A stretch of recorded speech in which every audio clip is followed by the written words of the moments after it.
Bismillah, walhamdulillah, wassalatu wassalam ala rasulillahi amma ba'd. Welcome to another episode of the Hard Matters Podcast. This is episode 7 of the Concise Advices by Shaykh al-Islam Ibn Taymiyyah rahimallahu ta'ala. And we are on the third means to remove the evil effects of sins, which is righteous actions.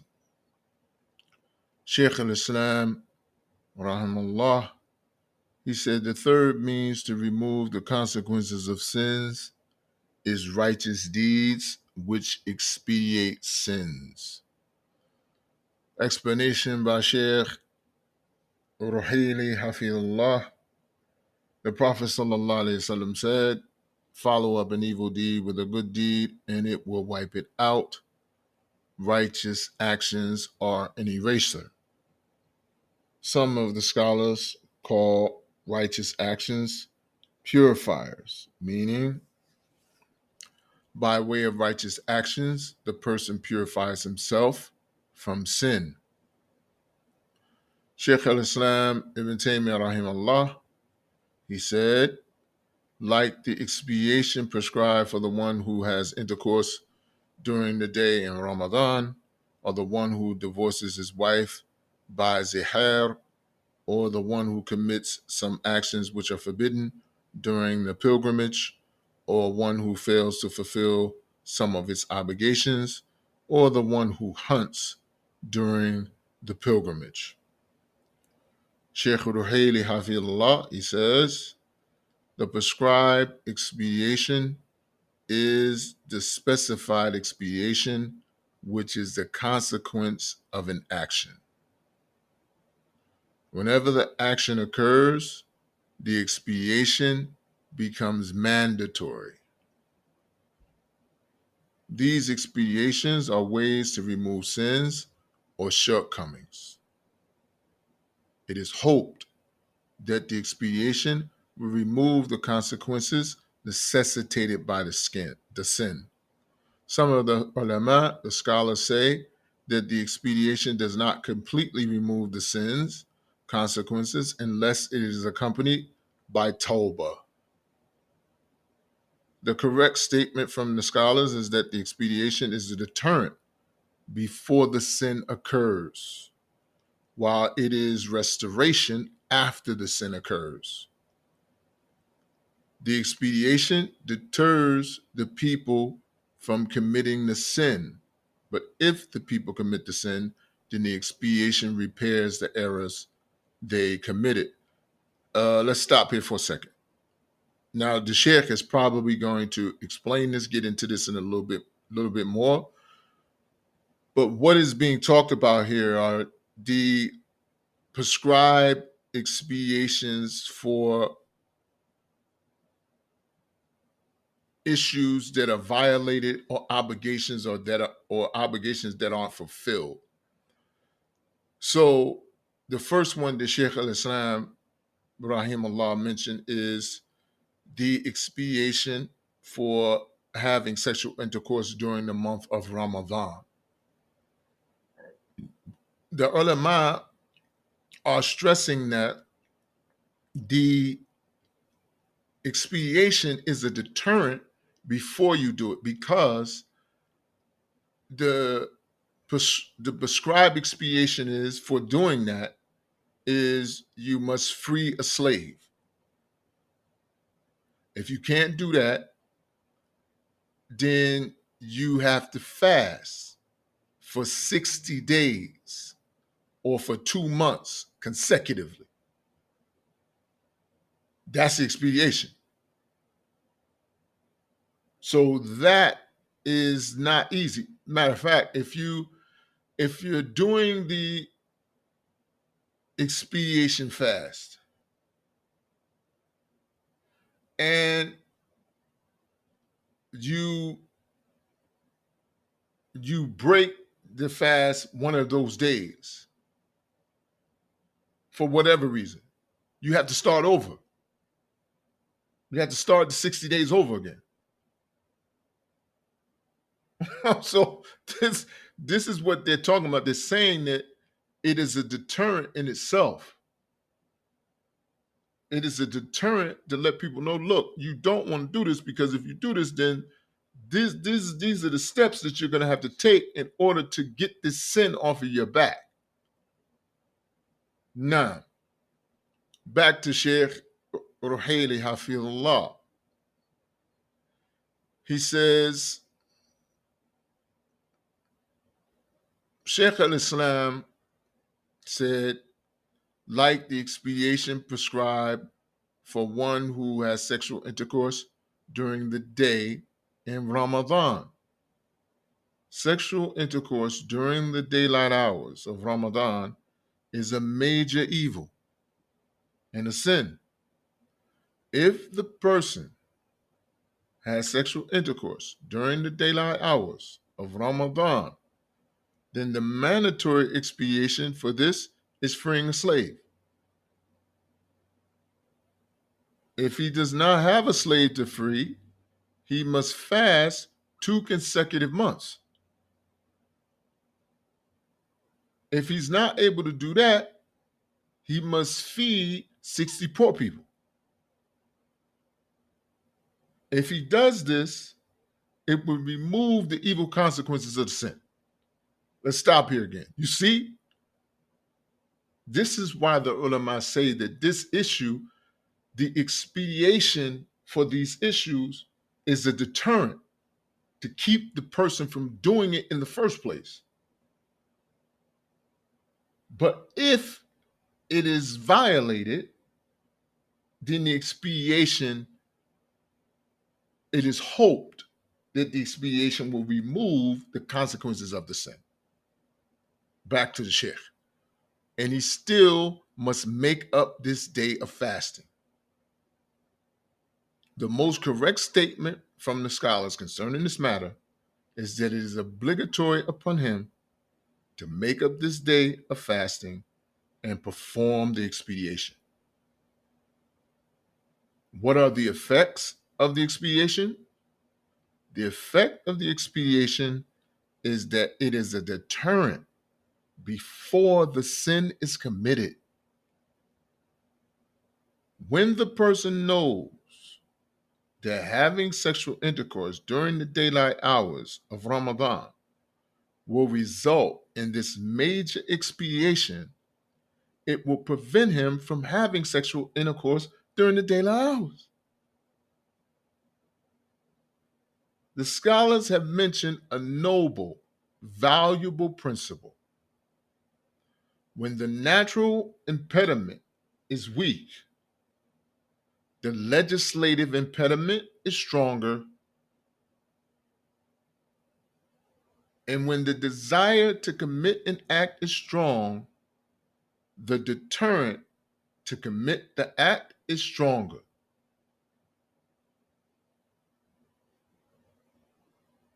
It is known that when a person is fasting, he is prohibited from having sexual relations during the daylight hours.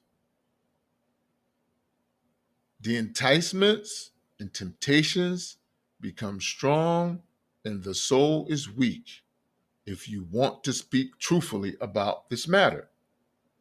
You will find a man during Ramadan who does not go near his wife the entire night.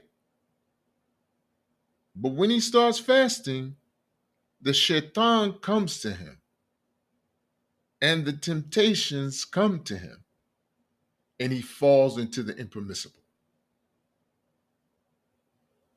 From the strange questions I've been asked is when a man is in his 70s said to me, "O Sheikh, by Allah, for 10 years, I've not gone close to my wife.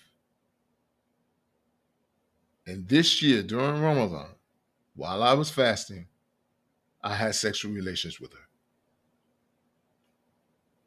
This is because Iblis, Shaitan, is diligent in causing man to fall into this.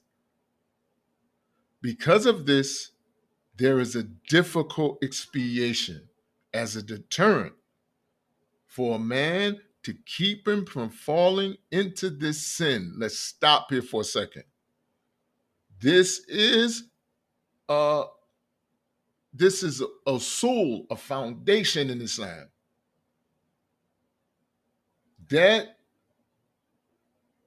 there are things that people, meaning people who want to make it seem like, and they're just making it seem like because they don't understand, just like Sheikh bin Baz said, oh, I don't understand this. Yeah, you don't understand it. It doesn't mean that it's not just and that it's not good. No, it's just that you don't understand it. And this is the asl of Islam, that there are deterrents. There are deterrents when when an actual Islamic state exists. That's another talk. But when I'm saying when an actual Islamic state exists, the way it did during the Prophet Sallallahu Alaihi Wasallam and the Khulafa Rashidin, there are deterrents. There are deterrents to keep people from doing despicable actions. This is what this is talking about. And this is the asl of the deen. This is not just for this matter of breaking the fast, having sexual relations and stuff. No, it's an asl in the deen. It's a foundation. I'll give you an example. The punishment for an individual, and there are circumstances for an individual who steals in a sound, just Islamic state, just meaning that this particular punishment would be applied to everybody, not just to poor people, but to everybody. If the individual did it because he was hungry or he was trying to feed his family, then there are rules that the qadi, that the judge will take into account, and maybe he won't receive the prescribed punishment because of his circumstance, and he'll be legislated, or he'll be eligible to receive zakat, which is the mandatory charity that the rich Muslims must give to the poor Muslims. So if an individual situation is like that, where he's stealing because he can't find a job and he needs to feed his family, that's different.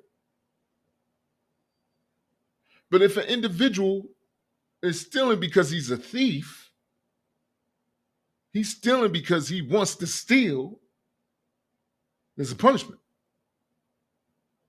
And the punishment is, if he's caught, or if he confesses, because there were people during the Prophet's time who confessed to these type of sins because they didn't want to deal with it in the next life. They wanted to deal with it in this life. But if he's caught, or if he confesses, then his hand is chopped off in public. It's not private. It's a public, he's brought out in the public so the people can see, oh, okay, this is what happens if you do this without justification, meaning because you just want to be a thief. You just want to rob people. Okay, all right, but this what we got for you. It's done publicly. Why? It's a deterrent. People see that, they be like, they think a few times before they take that step. I would. I know I would.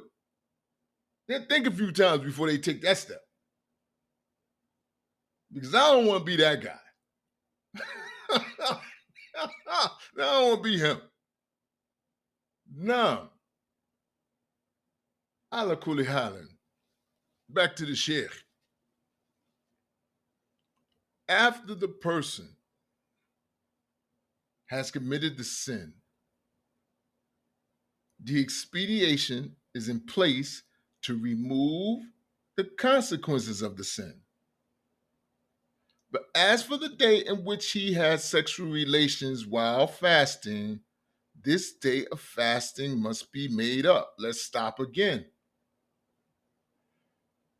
Once the individual, I'm going back to the hand now, the man with the hand. Once he receives that punishment in this life,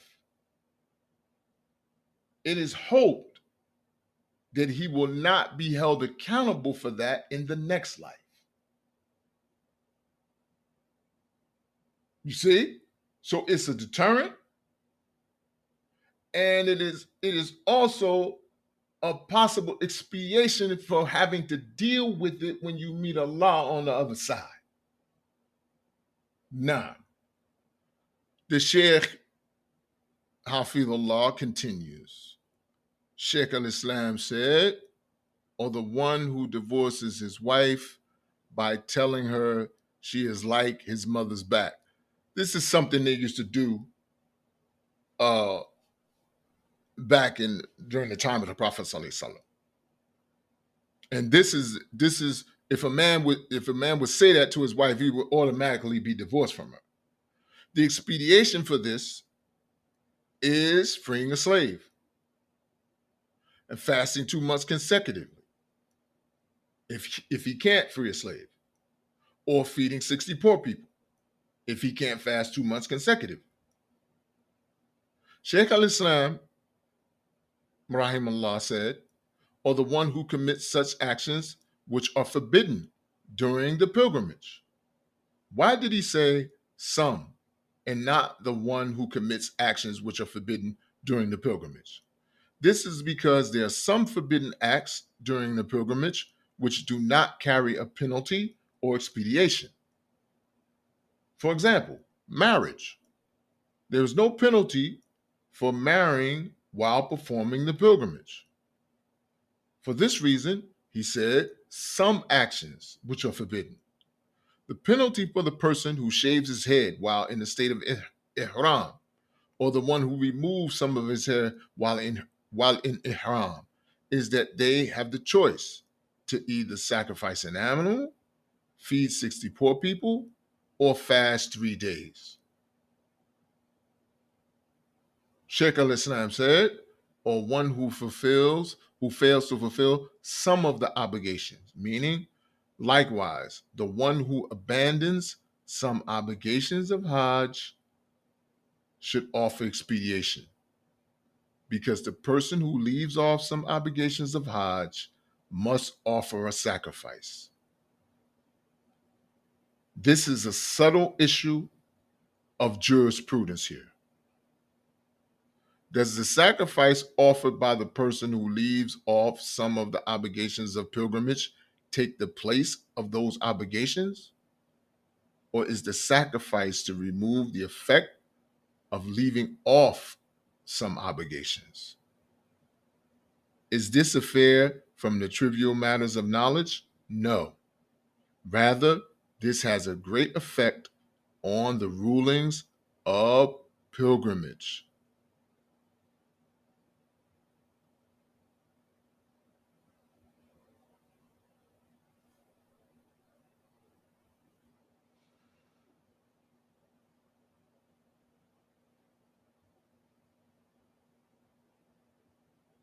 Now,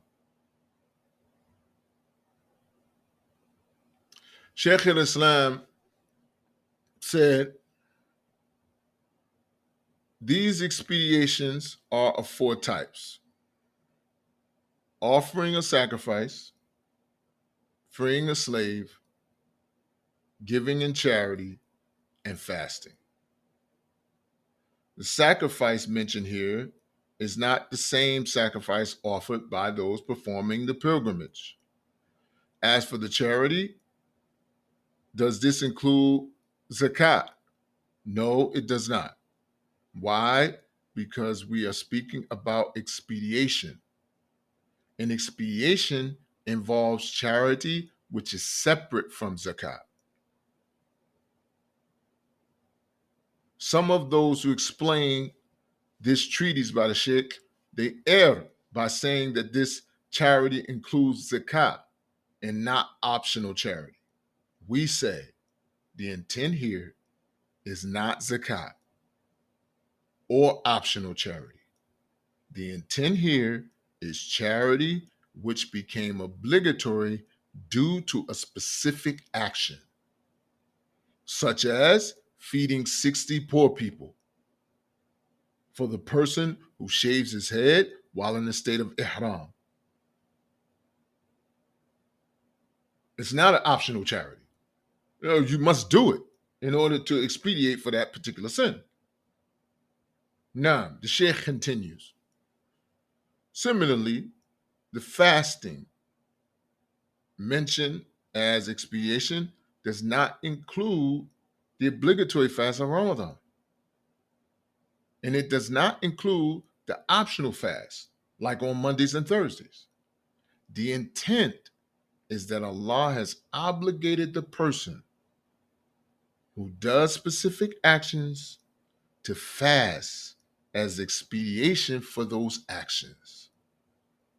For example, the person who has sexual intercourse during the daylight hours of Ramadan must fast for 2 consecutive months if he or she cannot free a slave.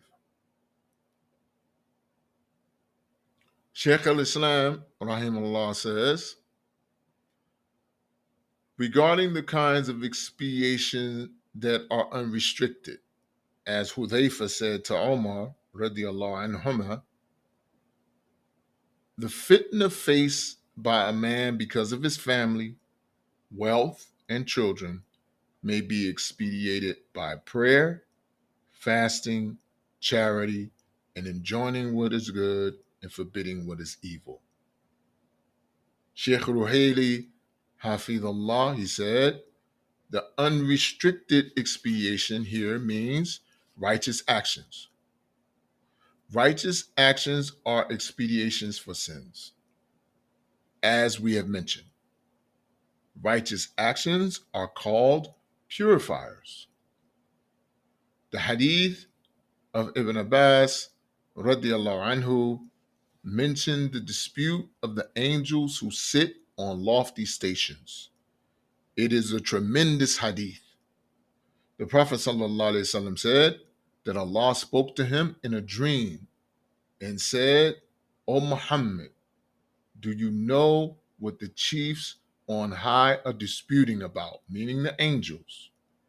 They dispute about the things which expedite sins. The things which expedite sins are staying in the masjid after the prayer, walking on foot to the congregational prayers, and performing wudu properly when it is difficult to do so. Whoever does these things will live upon good, and he will die a good death, and he will be as free from sin as on the day his mother bore him. End of the hadith.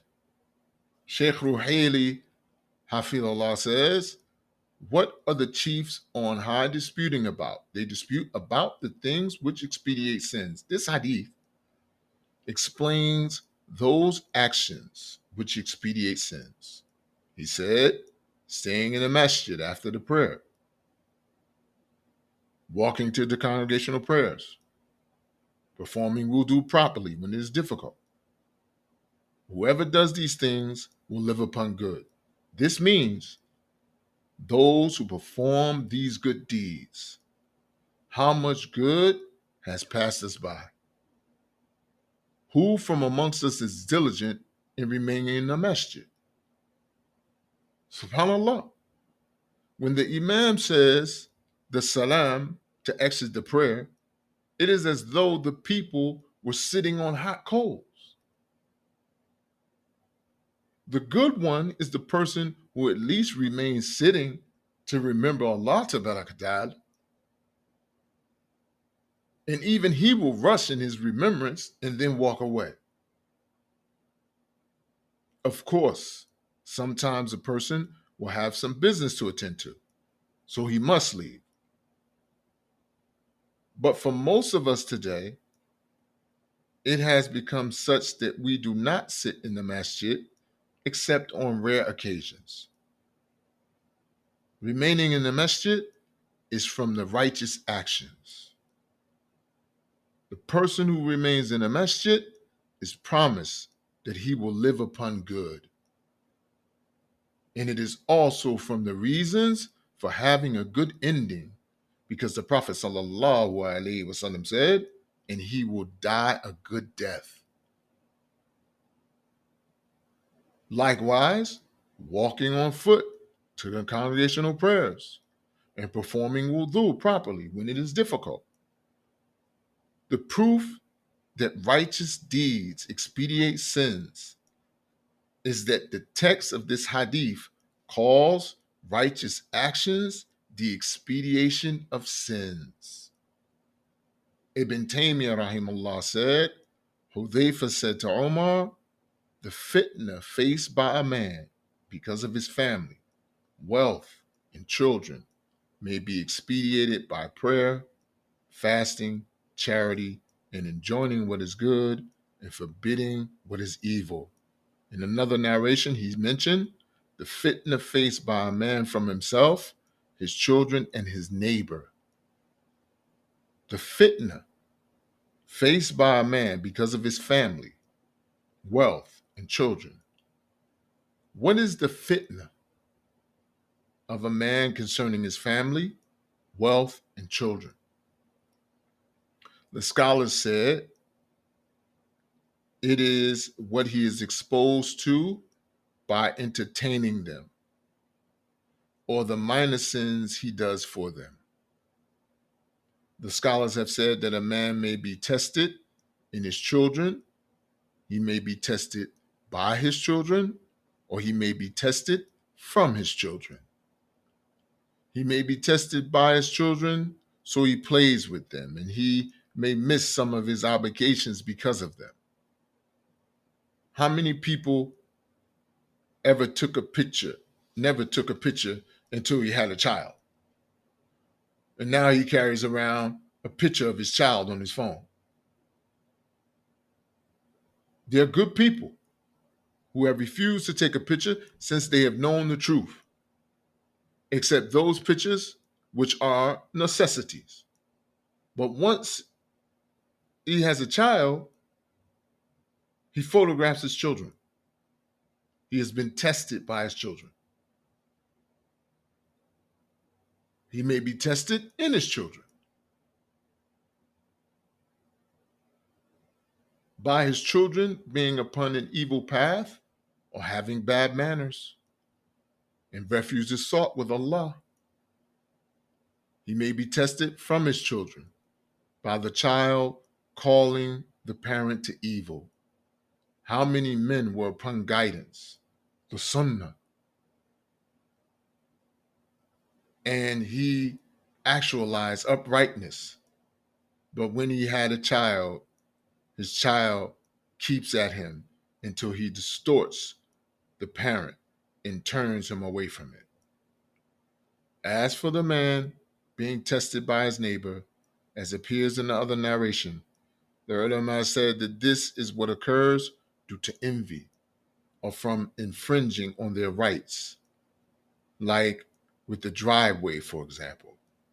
This is a fitna of a man regarding his neighbor.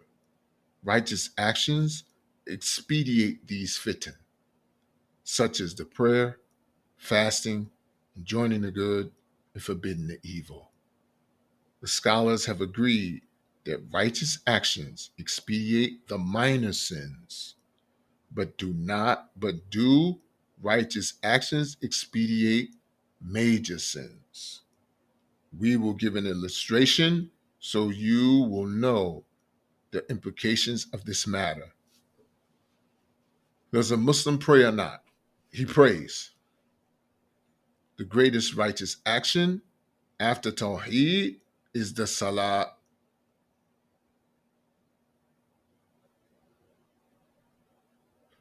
And we will stop here, inshallah ta'ala, and we will come back because this is going to take a minute, and we will come back and pick up on. We will give an illustration so you will know the implications of this matter. We will come back in episode 8 and we will deal with this matter bi'idhnillahi ta'ala.